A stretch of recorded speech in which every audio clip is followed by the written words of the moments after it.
This is Nicole Whitney, News for the Soul, life-changing talk radio from the uplifting to the unexplained.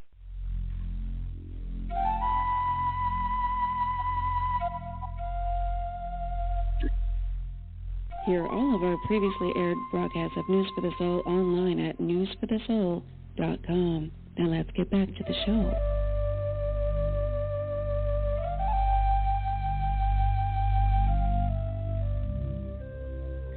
Okay, that took a few minutes connecting to the board, but we're lucky because the station in New York was unable to let anyone connect all day yesterday. So yay, we're here. And just in time because I have my favorite thing to do, introducing you to a new member of the News for the Soul radio family. We're going to meet Victoria today. Her show is Me Time, which I thought, none of us really take note of that. So let's see if we've got, I think we do. Victoria, are you there? Hi, yes, I'm here. Okay, and you can hear me okay? Can you hear me? Yeah, I can hear you fine. Excellent. Well, that's an excellent start. Yes, the station in New York was completely out yesterday, so I feel very blessed to be back on the air here. Gratitude. Oh, good. The forces that be. But let's get to know you, because it's you time on me time. Ironically. Yes. Just thought. Okay, now my first question is where we all start, because it's the place that connects us as a grassroots movement and true authentic quest for finding out what's really real and what's really possible and being open. So for me, I had, my earliest recollection of something outside the 3D norm that we're told is real was in the womb, so that was a bit early, but don't necessarily have to go back that early unless you have something for us.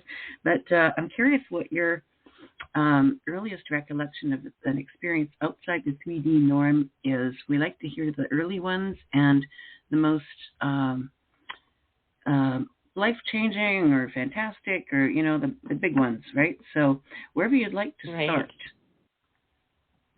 Well, in my childhood, the only thing I can experience was my intuition. Like, I really had to be in tune with my surroundings, and I was given very little information.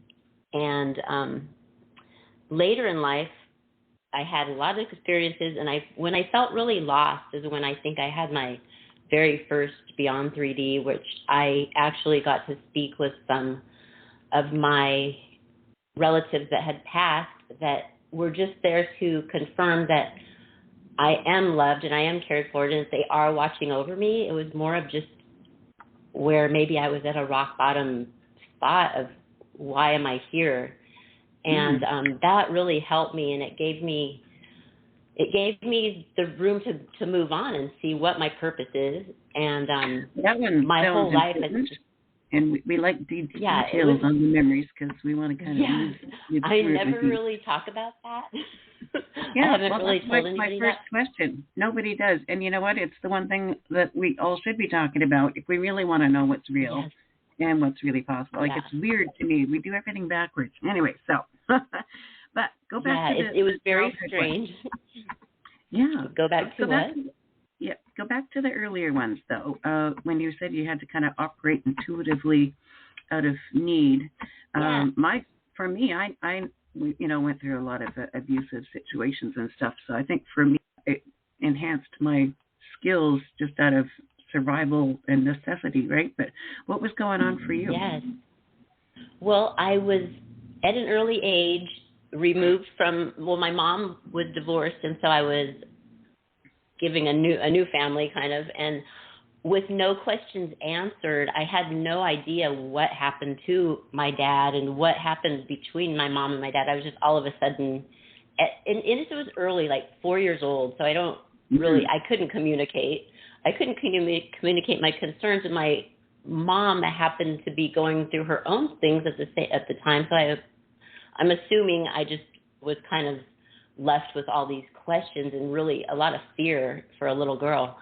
And so I had to use my intuition. I think that it was just something that it was for me to survive and go day to day with the unknown. It was just very scary for a child.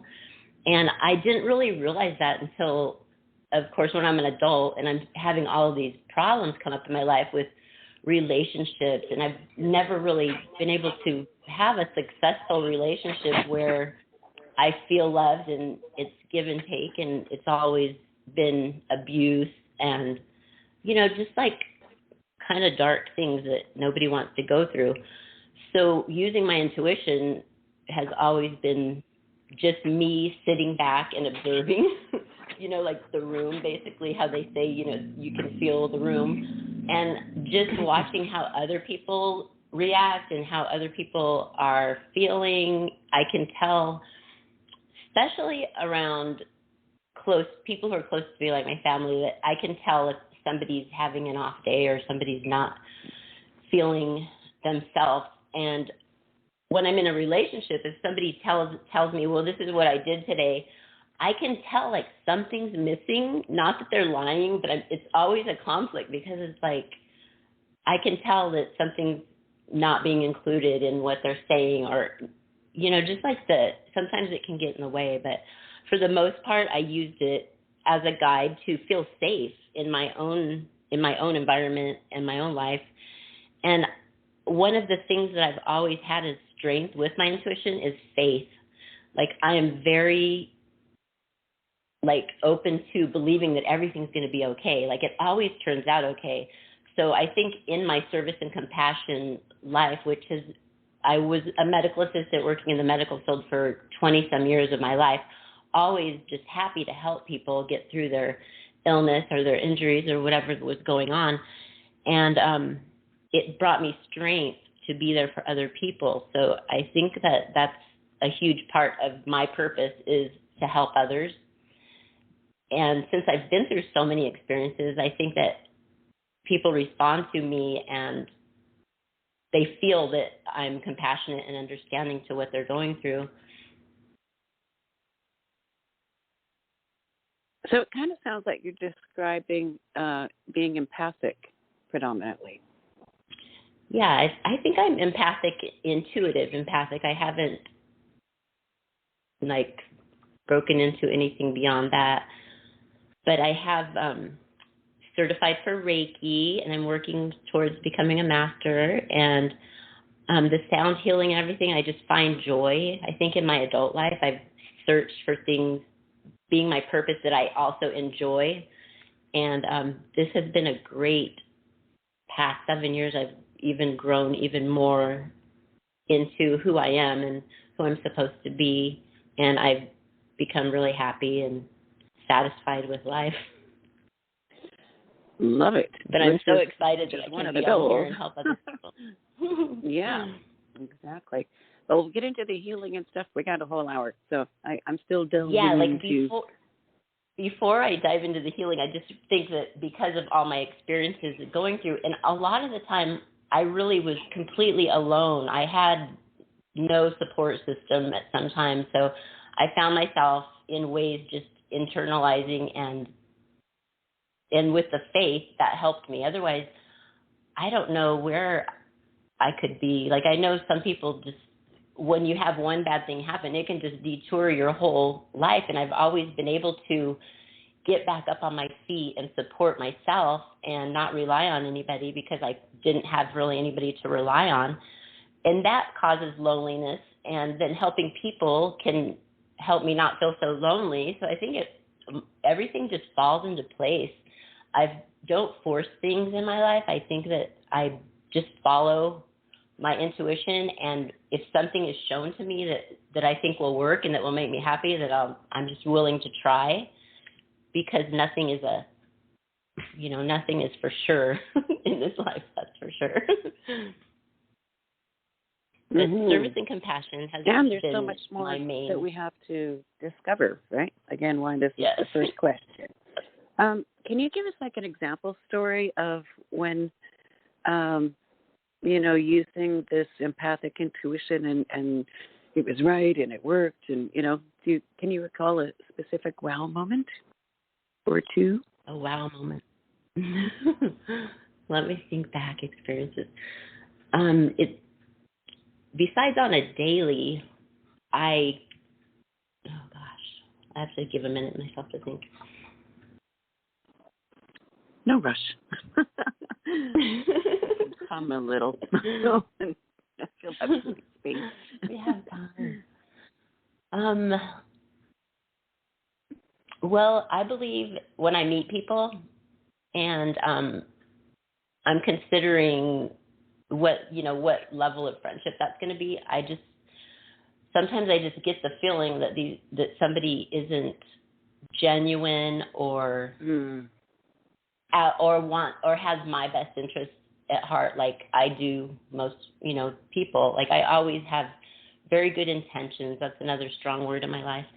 And the strength that you can get is trusting your intuition. And if somebody's speaking to me, or I'm working for them, or any aspect of being involved in them, if their intention is not good, I can definitely tell. Now, whether or not I let them think that they have me fooled, I might do that and just kind of go with the flow a little bit, because a lot of times I'm not for sure if it's me or if it's my intuition. You have to. What I'm working on now is strengthening that where I know I'm sure and where it's just me. That's kind of the hard part. But usually it's taught me that I am right, because in the end something will happen and that person will show their true colors, and then I will know that this is not for me, and I have no problem moving on. Like I think it kind of surprises people. They call it just the door slam, because if you're not if you're on the same vibration as I am, then I really don't want to put myself in that lower vibration for very long if I don't have to. So just that, and that's happened to me specific times. I don't really have like a specific example, but it happens with people. Yeah, getting the validation, and so that you can trust more. Yeah, and maybe all these and I think everything happens for a reason. So maybe these things happen for me to strengthen my self-assurance and knowledge and intuition for that reason. But yes, I just always want to. The more we trust it, the more we know. Like I find mine. I mean, it's never been wrong. That guy, whoever it is, whatever it is. Yeah. Guy, girl. It's mostly male relationships, right? Yeah. Like it's never wrong. So it gets to the point where you just never question. And the more you can do that, the more it'll interact with you. Yes, and that's magical. Probably why I've been single for so long now, because I finally just know, like, okay, this is not going to work. Don't give it a chance. But now that I'm more. Go ahead. Sorry, I think we've got a delay on the line. Go ahead. There's a delay? Still there? Yeah. Yeah. Yeah, I think there's like a delay where we're hearing each other a couple seconds later, so I'm talking over you a bit. So you go ahead. Okay. Let's see. Where was I? It's never too late. Just trust your intuition, and I just kind of live by that, and I don't feel bad for not having people in my life that don't have value, that don't find me, like worth their time, and that just need something that I have to offer. And through healing practices like Reiki and everything, it's been wonderful, because these people give me the validation after I visit with them, and they feel the change in their soul, and that's where I'm just like, oh my gosh, this is awesome. And I want to just increase the collective of people who are awakened to energy, because energy is so real, and if you can increase it or improve it or believe in it, it will help the whole world become more together, unified. Absolutely, yeah. I know over the 26 years of discovery and experimenting, I always get to a point and then, oh, you mean literally? Like it's so literal, the changes that are happening literally because of our energy. So it's been baby steps. It's a long time, but I was going to say about relationships too. I've seen that trend over that 26 years where so many people have not been in relationship for so many years. And it's interesting. I think there may be something else to that as well. Yes, I think that just many of the people have gone cold because the way that they're treated in relationships or whatever the circumstances may be.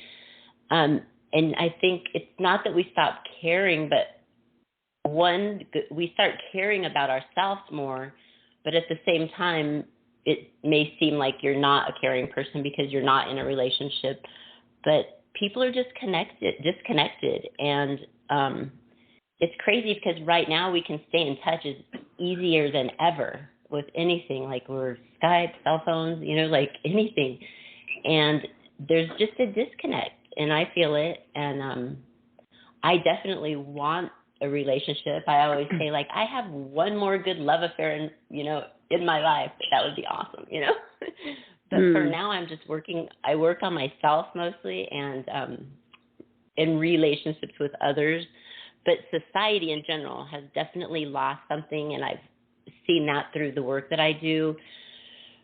And if I can touch the lives of those who feel alone with my energy modalities, then it'll increase the collective and my bigger picture of just helping others and becoming one.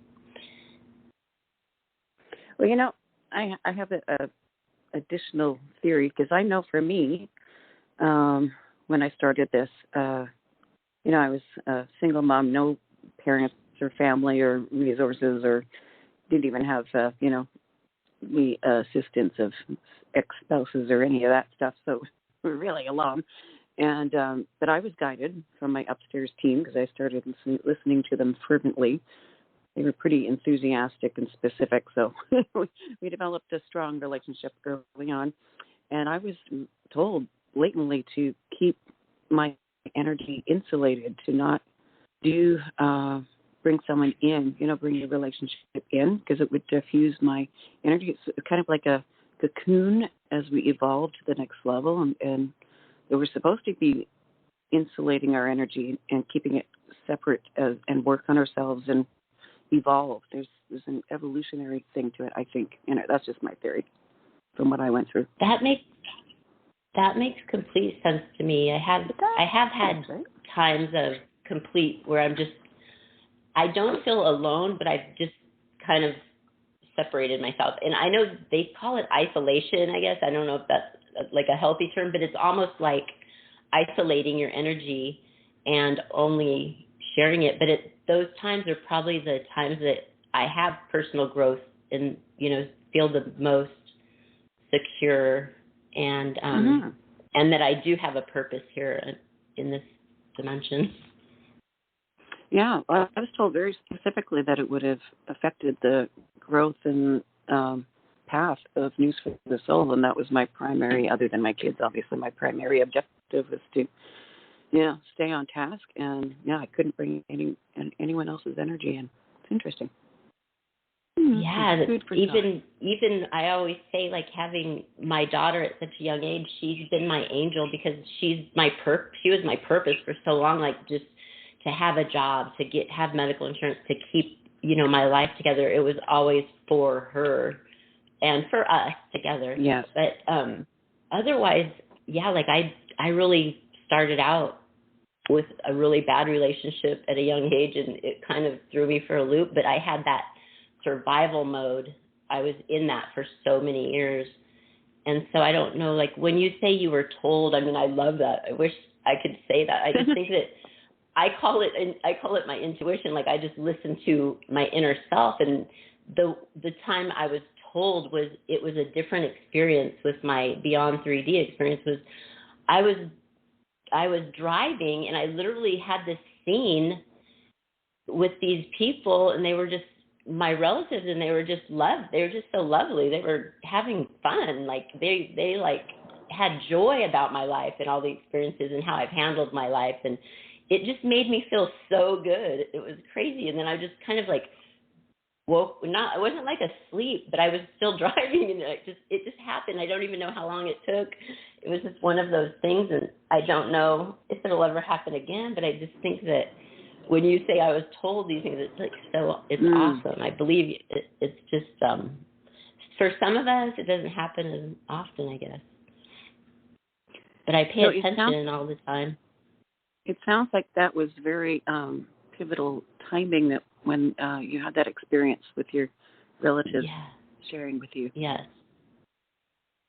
Yes, I went to a holistic store where they have, they sell all of the stuff, and there's psychics in there that you could hire for a few minutes. And I did visit with one once, and it was really interesting.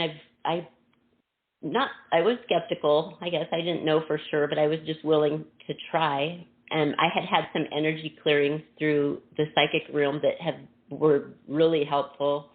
And so I went to visit this girl, and she actually brought up some valid points that made me believe like this. She said there's male past relatives, which at a young age, all of my males, like my grandfathers and stuff, they all passed away at a young age. So I never had that bond with them or anything. And so I've never had really strong male relationships that I knew were unconditional or supportive or anything like that were real love.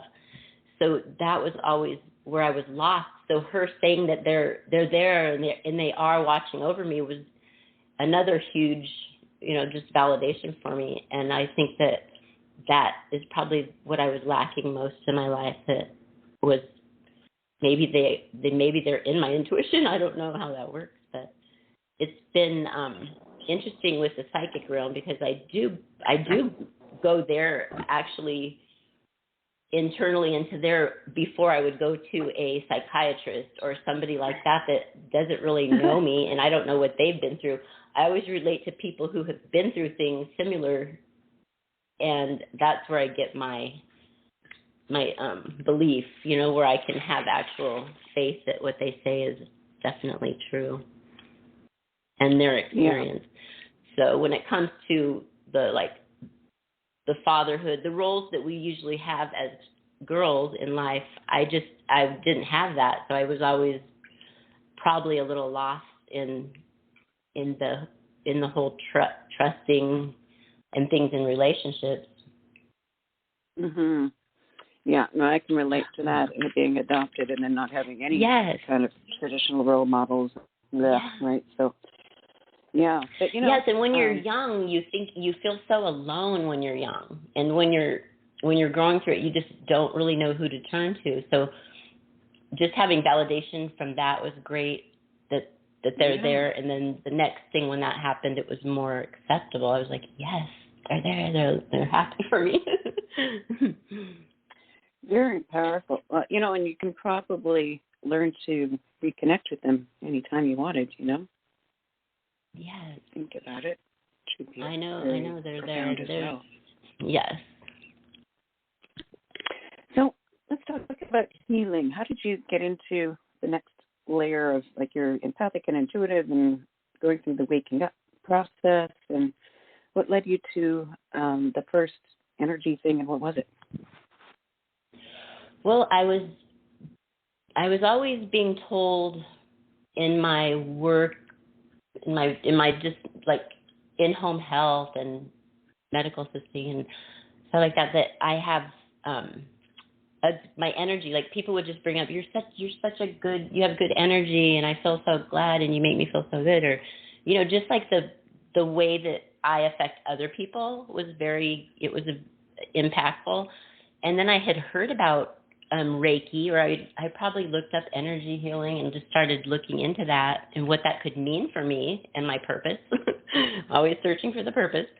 And I found Reiki, and so I looked up about that, and there was a place that you could get certified, and so I looked into that, and I did that, and that was an amazing experience. The getting attuned, that was a huge experience where I actually learned that I could visualize, while they were attuning me, and I would have my eyes closed and my hands open, palms up, and they were attuning me to the Reiki principles and to be able to treat others. And it was amazing how during each chakra, I could just see the colors, like vivid colors, just kind of like blooming up in, like right in front of me.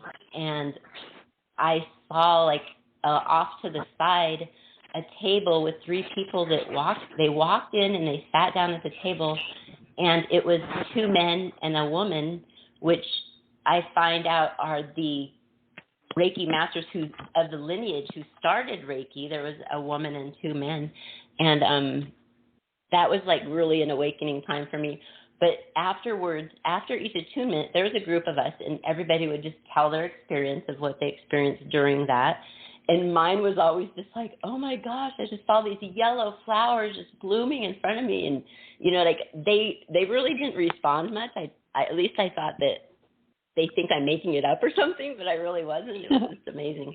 So I've always just loved Reiki and sharing that with other people. And through that is even more validation of how people's lives changed.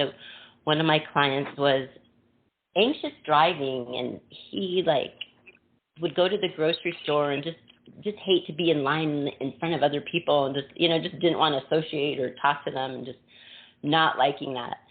And after we visited and we did Reiki, and he, like the next day, he said, I was driving home and I got home before I knew it. I didn't even think twice about the traffic or the lights or anything like that. And so the same thing with the grocery store.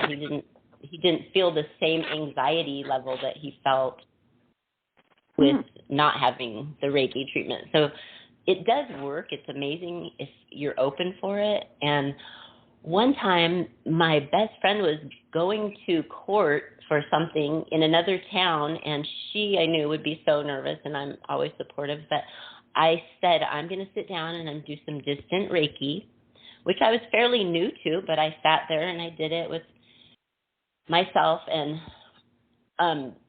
later on, she called and she's like, I was sitting in that courtroom, and then all of a sudden, I just got this calm that came over me, and I knew it was you. And I was just like, I still get goosebumps.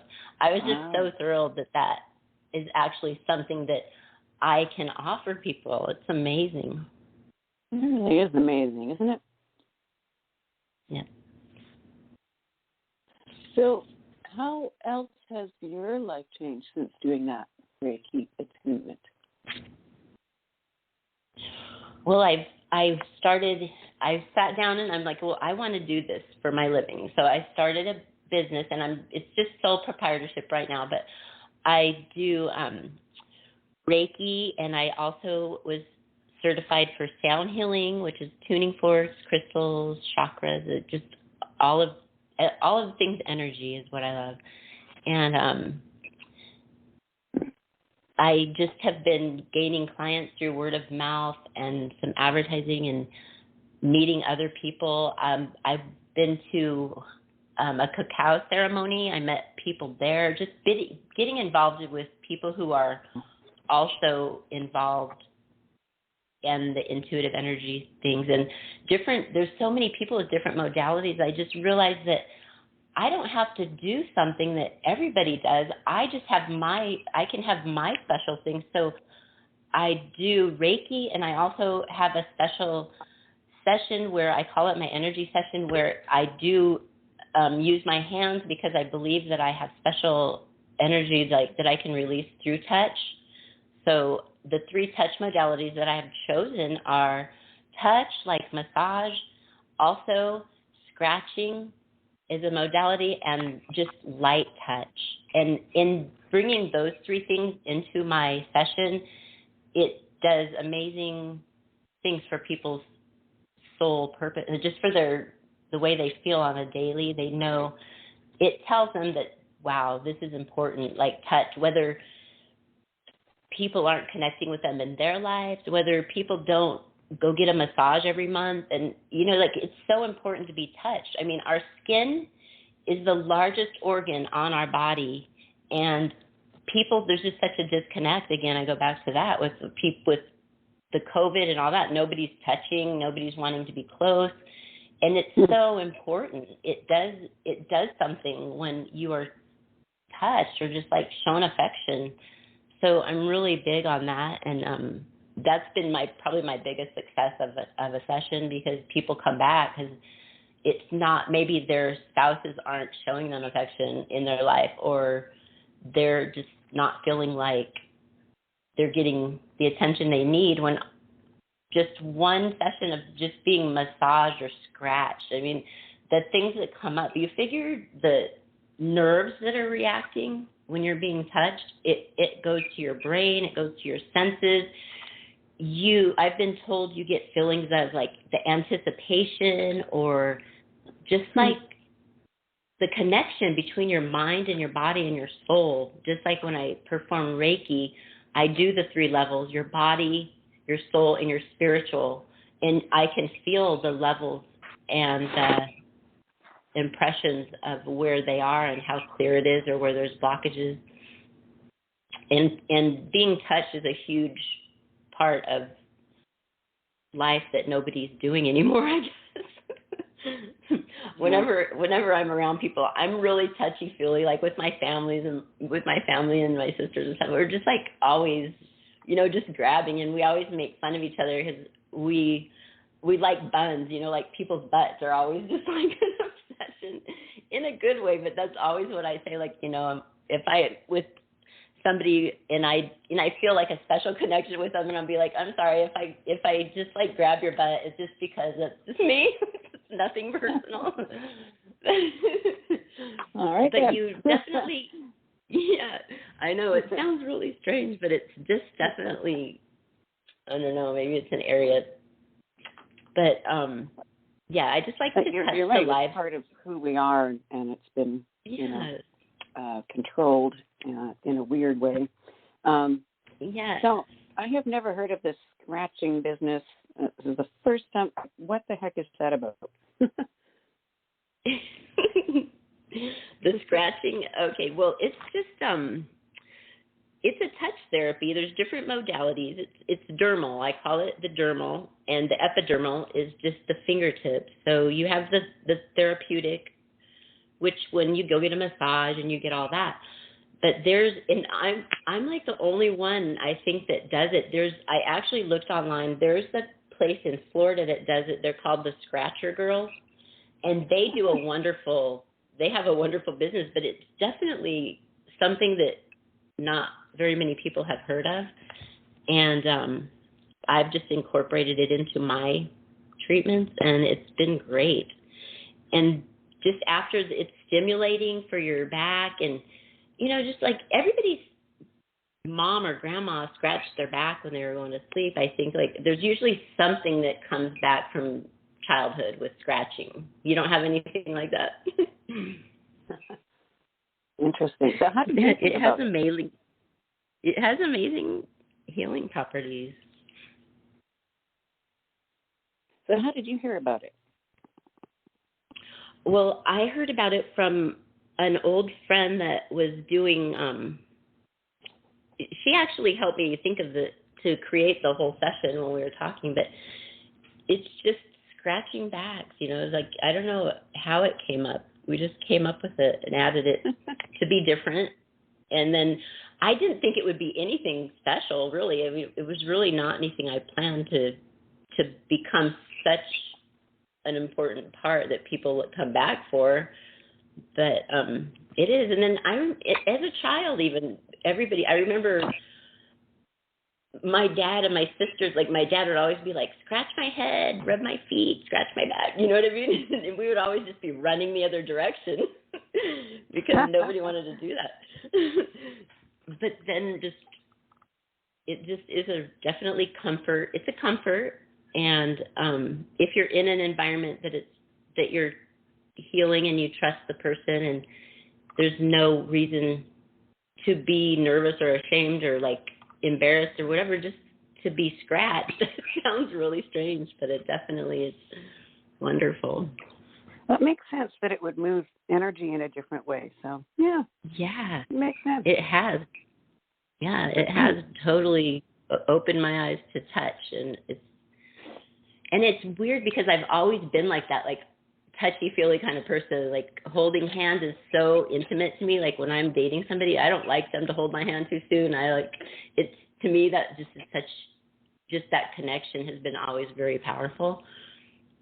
But it's definitely beneficial, and I think people especially in our personal, close family relationships, is just definitely something not to hold to yourself. Don't be afraid to reach out.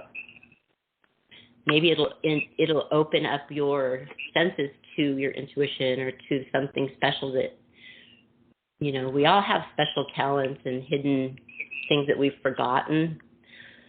And I've recently learned that, like, for say autistic people, they're so special and they have like always a special talent that they're really good at, but they just remind us that we all have special talents that we're good at, and we need to seek them out and do that, and don't be afraid to be, not be accepted or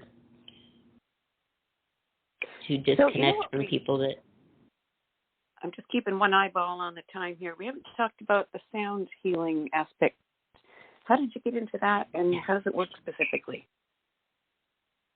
Well, sound healing works on the vibrations and the music. It just goes through your soul. Like our whole body is mostly made up of water, and vibrations move through water very well. So when you're laying there and you're having a sound bath, the sounds resonate, and they're different tones and there's different instruments as well, but specifically they're made out of quartz crystal, and you just feel the vibrations, and their different vibrations are attached to different chakras.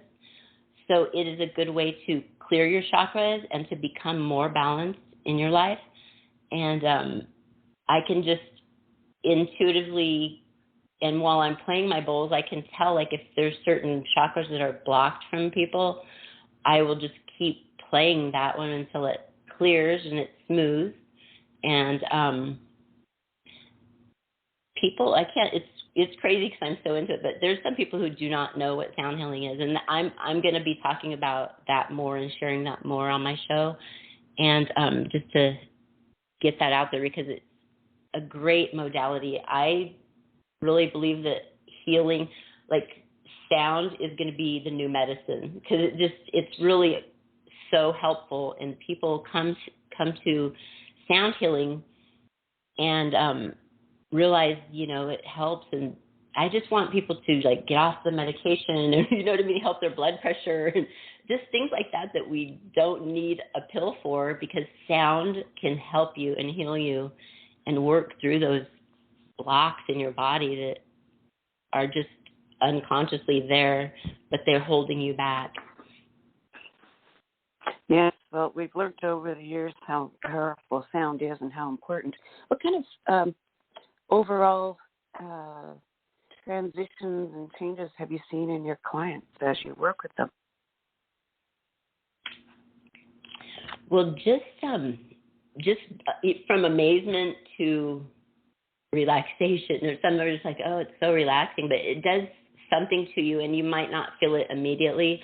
But then, like I say, over the next few days or a week, if you're paying attention, you will notice things like your chakras are a huge part of like who you are, and being able to say, I am heard, or I am this, or this, being one with yourself, and instead of worrying about the outside, it's all within. And when you're in a sound healing bath, that's all you have is the sound resonating through your body. And I've had like burning and like my back, or people, when you're laying there and you're playing the bowls, you don't really know what I'm doing is, as the sound bowl person, the people who I'm doing it for, it's what matters is what they're feeling. And I've just heard things like certain parts of their body will feel pressure, and it's just the energy breaking through and clearing. And there's lower chakras, though I work with the 7 from your crown to your root, And it's just been incredible what people are feeling. I've had people say they have intestinal clearings to just, otherwise more increased energy. It just can be so many different things. But that's how I build my strength and faith, is through other people's experiences. And I'm fairly new at it, so I don't have so many experiences yet, but I'm working on that. And I'm just so excited and passionate about it. Wow. And if people notice that. Intestinal clearings, though, there's a testimonial. I know. I know. It's a real thing. Wow. Yeah. Well, they don't need their laxatives anymore. Just come see me. Right. One last pill. One last pill. Woo. So give us the overview of everything you're offering right now. So we're coming to the time. Oh my gosh, already. That's so funny. Well, I do tuning fork sessions. I have Reiki and my touch with Reiki, and I do meditation at the beginning of all of my sessions. That's why I named my business Meditation Time and shortened it with Me Time. I thought that was brilliant because we all need to take time for ourselves, and meditation is the first step, just to learning how to become one with your breath and to focus, take time away from your day and just be one with your breath, because that's when everything that you really need to know comes to you. And I think that with life is so busy and people are going a million different directions at the same time, that it's very important to make it a habit to just be one with yourself for a minute. And I think that the earlier we start teaching this to our kids, the less they'll be affected by bullying and, stress at school, just like everything that our youngsters go through that is heartbreaking. If they could just know that their breath can save them from that moment, it would help so many people and kids, I believe. But I'm doing sound healing. Couples, I also focus on couples. I think it's a great date night thing to do, and usually one or the other hasn't been to a sound bath, and it's just something that connects couples. And I think that that's another important part in the world, is if you have a partner, stay connected with that partner and do things that are interesting to both of you, and only if it's interesting to them, try it. You might be awakened, and so many people are being awakened right now more than ever to just the energy in the universe. And the group sound baths, I've done a few of them. My favorite one was for a prep school hockey team, and I went out to the football field at their school, and I set my bowls up right on the center line, and I had them lay down in a half circle in front of me, and I did the sound bath, and it was so awesome just being outside. And even one of the coaches was running around the track at the time and stopped to inquire about the sound healing and thinking, wow, maybe I should bring that into the other athletic teams and see how that does. But later on, I got feedback from the hockey coach that in the locker room, the team was just so much more calm and connected. And it just really brought me joy to know that can affect our young youth, you know what I mean? That in team sports and competition and all the hard work they do. And I mean, these are kids that are so busy. Their parents are busy. They're involved in all sorts of things. And just to have the coach offer them this time to come and learn about sound healing, it was awesome. So I'm just open for any kind of experience that's sharing sound healing, energy healing in any way. And that's what I'm doing right now. So what about future shows? Any plans yet? I'm sorry, say that again. Future shows? What about? Oh yes, I shows? I have been brainstorming, and I've come up with a few episodes that I'm interested in doing. Like, one thing is angel numbers, things that people aren't really going to talk about every day. Like I want to talk about that, and cutting energetic cords with that energy. There's ways that we can do that.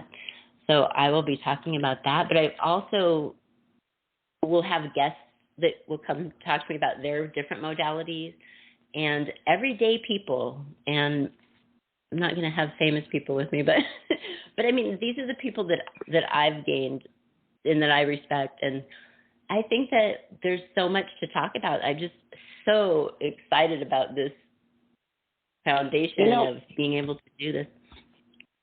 I was just going to say, I talked to all the famous people over the first 15 years, and I find, famous or not, everyone's got something equally important to say. So, and it's some people that we haven't heard from yet. So there you go. Yeah, so that's my plan, and I hope I have listeners, and I hope everybody enjoys it. I just want to be exciting and informative and share my energy. It's been fun getting to know you today and having a nice chat. I'm looking forward to your next show and see where we go. And I'm here to help you as you need it. And just go with the flow. Talk to the upstairs team, see what they say. And visit the family. Yes, I'm so impressed that I was mentioned by your upstairs team. And when I was contacted by you, I was just so accepting, and like I just felt like this is me. This is what I need to do right now, you know. And it was just like, it was just a godsend. So thank you so much for your time, and I hope that it will be impressive. It is already impressive. Sharing and that connecting, as you know, is one of the most important things. And we are at the top of the hour. Holy cow, that went really fast. It always does. Just goes zip. But we'll get you on next time. In the meantime, Victoria's all linked up at newsforthesoul.com. And we're back with who's next? Bridging Realms with Becca right after we switch over from our in-between break. Thanks, Victoria. Thank you. Bye.